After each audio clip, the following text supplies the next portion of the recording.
तो गाइस, अगर आप जेड डायनेस्टी सीजन 2 का पूरा नोबेल देखना चाहते हो तो आप हमारा पेड टेलीग्राम को ज्वाइन हो जाओ, क्योंकि मेरा यह चैनल मोनेटाइज नहीं होगा। Full Nobel link in description. तो गाइस, आज मैं जेड डायनेस्टी सीजन 2 को एक्सप्लेन करूंगा। 10 साल रात के आकाश में काले काले बादल मंडरा रहे थे। आकाश में उदास छत्र भूमि की ओर दबा हुआ प्रतीत हो रहा था। भेदी चीखती ठंडी हवा में स्वर्ग के तहखानों से नीचे बह रहा था। रिमझिम बारिश विशाल पृथ्वी पर लुढ़क रही थी। जंगल में आगे कोई गांव नहीं दिखता था और पीछे जमीन नहीं दिखती थी। हर जगह हरियाली थी। केवल एक प्राचीन पथ बहुत दूर से फैला हुआ था और फिर से अकेले ही दूर तक फैला हुआ था। धरती गंभीर और शांत थी। हवा और बारिश की आवाज के अलावा हर जगह घुप अंधेरा था। केवल प्राचीन सड़क पर एक अकेला दीपक जल रहा था, जिससे थोड़ी रोशनी प्रकट हो रही थी। यह जंगल में एक छोटा सा घर है। मालिक का उपनाम हो था। वह लगभग 40 वर्षीय मध्यम आयु का व्यक्ति था, जिसका जन्म जियोचीटाउन नामक शहर में हुआ था, जहां से यात्रा करने में 1 दिन लगता था। प्राचीन सड़क के किनारे इस उजाड़ स्थान पर उन्होंने अपने हाथों से एक साधारण और कच्चा घर बनाया और दक्षिण से उत्तर की ओर जाने वाले यात्रियों को आराम करने और चाय पीने के लिए जगह प्रदान की। इस प्रकार उन्होंने अपनी मेहनत से कुछ कमाई की। धन। अभी दुकानदार हो अपनी ही दुकान पर काउंटर के पीछे बैठा था और अपना ध्यान अपने घर के बाहर आ रहे तूफान को सुनने में लगा रहा था। उसकी भौहें थोड़ी सी सिकुड़ गईं और उसने धीरे से आह भरी। इस तरह का खराब मौसम है, इसकी पूरी संभावना नहीं है कि कोई और ग्राहक नहीं आएगा। उनका यह छोटा सा घर जियोचीटाउन और एक बड़े कोंगसांग पर्वत के बीच बना था, जो उनके दरवाजे के सामने की प्राचीन सड़क थी। प्राचीन काल से ही यह हमेशा व्यापारियों और यात्रियों के लिए एक सड़क रही है और यह एक बड़े शहर की ओर भी जाती थी। आगे का पूर्वी क्षेत्र पूर्वी चांगहे शहर के लिए एक अनिवार्य मार्ग है, इसलिए किसी भी समय यात्री यात्रा कर सकते हैं। अभी इस तूफानी रात में इस जंगल की छोटी सी दुकान में अप्रत्याशित रूप से कुछ ग्राहक थे, जो उदास मंद छोटे से घर में चुपचाप बैठे थे, तेज हवा और रोती हुई बारिश से बच रहे थे। पीपा। दुकानदार हो के सामने तेल के लैंप में जलती बत्ती ने कुछ हल्की फुल्की आवाजें निकालीं और इस ईमानदार अधेड़ उम्र के व्यक्ति को नींद से जगाया। उसके घर के बाहर तूफान की आवाज लहरों में दब गई। वू वू, जैसे उसका दम घुट गया हो। ऐसा लग रहा था कि आज रात वो ग्राहक नहीं जा पाएंगे। जैसे ही वह सोच रहा था, उसने अपनी दुकान में ग्राहकों की ओर देखने के लिए अपना सिर उठाया। साधारण और कच्चे छोटे से घर में केवल 5 मेजें थीं और 3 मेजों पर ग्राहक बैठे थे। आखिरी कोने की मेज पर एक अकेला आदमी बैठा था और वह क्षेत्र उन मंद क्षेत्रों में से एक था जहां लैंप की रोशनी ठीक से नहीं पहुंच पाती थी। वह आदमी वहां एकांत में बैठा था। उसका चेहरा भी अस्पष्ट था और पास की 2 मेजों में से एक मेज पर एक असामान्य कद काठी वाला बूढ़ा आदमी और एक युवा महिला बैठी थीं। बूढ़े आदमी के हाथ के पास एक बांस का खंभा मेज के सहारे झुका हुआ था और किनारे पर एक कपड़े का बैनर था, जिस पर 4 शब्द लिखे थे, अमर मार्गदर्शक। ऐसा लग रहा था जैसे वह ज्ञानघू भविष्य वक्ता था। जहां तक आखिरी टेबल की बात है, यह वह टेबल थी जिसमें सबसे अधिक लोग थे। व्यापारी यात्री जो उसी तरह यात्रा कर रहे थे, कुल मिलाकर 4 लोग। उनके पीछे का कोना सामान से भरा हुआ था और अभी ऐसा लग रहा था कि उनके बीच एक युवा व्यक्ति था जो भयानक मौसम को धीरे से सहन कर रहा था। ठीक है, अब ऐसा मत कहो, एक बूढ़े ने, जो चारों लोगों में सबसे उम्रदराज लग रहा था, उसे आदेश दिया। अपना सिर घुमाया और दुकानदार हो की ओर देखकर मुस्कुराया। थोड़ा क्षमा प्रार्थी स्वर में उसने कहा, दुकानदार हो, यह बारिश बहुत तेज है और हवाएं बहुत तेज हैं। हम फिर भी तुम्हें बनाते हैं, पूरी रात हमारे साथ रहो। दुकानदार मुस्कुराया और अपना सिर हिलाया। व्यापारियों का यह समूह अक्सर इस प्राचीन सड़क से यात्रा करता था और अक्सर उसकी छोटी दुकान पर रुकता था, इसलिए उन्हें नियमित ग्राहक भी माना जाता था। उसने तुरंत कहा, यह ठीक है, रात भर जागना मेरे लिए एक आम बात है, लेकिन आज दिन से ही आसमान पर काले बादल छाए हुए हैं। फिर भी सर, आपने अपनी यात्रा में जल्दबाजी क्यों की? बुजुर्ग ने जो सुना वह दंग रह गया और उसने और उसके साथियों ने एक दूसरे की ओर देखा। वह फूट फूट कर हंसा और बोला, वास्तव में हमें कैसे पता नहीं चला कि आज मौसम खराब है, लेकिन घर से दूर होने के कारण हमें वास्तव में अपनी कठिनाइयों का सामना करना पड़ रहा है। दुकानदार होने आह की आवाज निकाली। बुजुर्ग ने उसके सामने प्याला उठाया और उसे एक घूंट में पी लिया। उसने कहा, दुकानदार हो, आजकल दुनिया के तौर तरीके सख्त हैं। दुकानदार चौंक गया और बोला, क्या हुआ?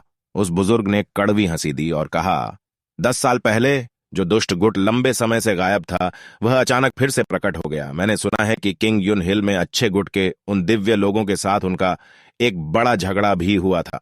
उसके बाद इन 10 वर्षों तक न केवल बुरे गुट को अच्छे गुट द्वारा नष्ट नहीं किया गया, बल्कि जैसे जैसे दिन बीतते गए यह फलता फूलता गया, और हम जहां भी गए हमने सुना कि वे अच्छे गुट के साथ लड़ रहे हैं और प्रतिस्पर्धा कर रहे हैं। दुकानदार हो चुपचाप सहमत हो गया।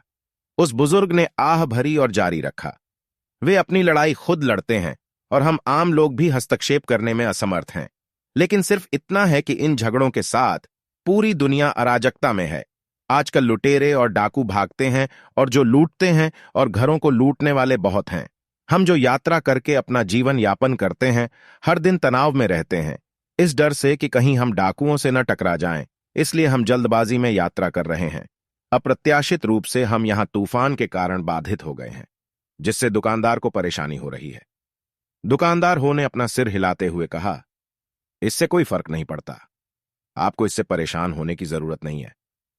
अभी वह बोल ही रहा था कि अचानक उस दूर कोने से एक आवाज सुनाई दी जो उदासीनता से बोल रही थी, तो जब से आपने इसे इस तरह से कहा है, ये सज्जन बिना किसी संदेह के विश्वास करते हैं कि वर्तमान में आकाश के नीचे होने वाले सभी महान विकार, लुटेरे और डाकू पागल हो रहे हैं। क्या यह सब दुष्ट गुट के कारण होता है, जैसा कि आपके भाषण में बताया गया है? वह बुजुर्ग स्तब्ध रह गया। बोलने का मौका न पाकर भविष्यवक्ता और सामने टेबल पर बैठी युवती भी उनकी ओर देखने लगी। उस युवा महिला की आंखें उज्ज्वल थीं, उसकी शक्ल सुंदर थी और उसके मुंह के कोनों पर हल्के गड्ढे थे जो मनमोहक लग रहे थे। वह अचानक हल्के से मुस्कुराई और बुजुर्ग व्यापारी से बोली, ये सर। उस बुजुर्ग ने उसकी ओर देखा और कहा, क्या बात है मिस?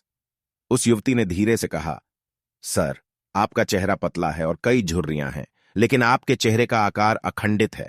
नियति है कि भले ही आपके जीवन में कई उतार चढ़ाव आएंगे, लेकिन फिर भी आपका जीवन सुरक्षित और स्वस्थ माना जाएगा। आपके माथे के मध्य से केवल 6 बिंदु दूर आपके चेहरे के मध्य में क्षैतिज रूप से एक छोटा सा निशान है। यह आपकी जीवन रेखा, धन रेखा को बाधित करता है और यह बताता है कि बुढ़ापे के दौरान कोई बड़ी विपत्ति आ सकती है। अब आपकी उम्र को देखते हुए क्यों न कम बोला जाए, क्योंकि इससे आपदा के स्रोत भी कम हो जाएंगे। व्यापारियों के समूह ने एक साथ अपना चेहरा बदल लिया। वह बुजुर्ग भी खड़ा हो गया और उसने इन बुजुर्ग और युवाओं को गौर से देखा, लेकिन इसके बजाय उन दोनों ने कोई प्रतिक्रिया नहीं की। पूरी तरह से शांत दिख रहे थे। काफी देर तक उस बुजुर्ग की अभिव्यक्ति अनिर्णित रही। उसने अपने आसपास देखा और अंत में वापस बैठ गया।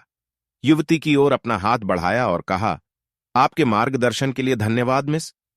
एक बार जब वह वापस बैठ गया तो छोटी सी दुकान तुरंत शांत हो गई। कोने पर खड़ा वह रहस्यमय आदमी भी शांत हो गया और अब कुछ नहीं बोला। बस यह रात लंबी और अंतहीन थी। इसे सहन करना वाकई मुश्किल था और लंबे समय के बाद व्यापारियों ने बातचीत करना शुरू कर दिया। लेकिन वे जो भी बातचीत कर सकते थे वह 10 साल पहले किंग युन हिल में अच्छाई और बुराई की महान लड़ाई थी। ये व्यापारी केवल सामान्य नागरिक थे। स्वाभाविक रूप से वे वास्तविक घटनास्थल पर नहीं होंगे, लेकिन इस वजह से अफवाह पैदा हुई। इसके अलावा वे अच्छे गुट के सुसंस्कृत स्वामी हमेशा बहुत गुप्त रहे थे, इसलिए इनाम लोगों के लिए गपशप करने के लिए यह सबसे अच्छा विषय था। जैसे जैसे वे बातें कर रहे थे उन युवाओं में से कुछ की आवाजें तेज हो गईं। बाकी लोगों ने इसे सुना और इस पर ध्यान देना शुरू कर दिया। वैसे भी उस समय किंग यू संप्रदाय की स्थिति पहले से ही आसन्न खतरे में थी। सौभाग्य से पुराने अमर दाओजुआन ने अपनी शक्तियों का उपयोग किया और अपनी उंगलियों से हल्के से थपथपाया। तुरंत गड़गड़ाहट के साथ एक चील लंबी बिजली नीचे गिरी आकाश।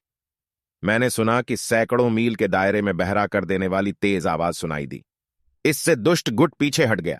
बकवास! अचानक एक धीमी चीख सुनाई दी, लेकिन यह उस असाधारण बूढ़े व्यक्ति की ओर से आई जो युवा महिला के साथ बैठा था।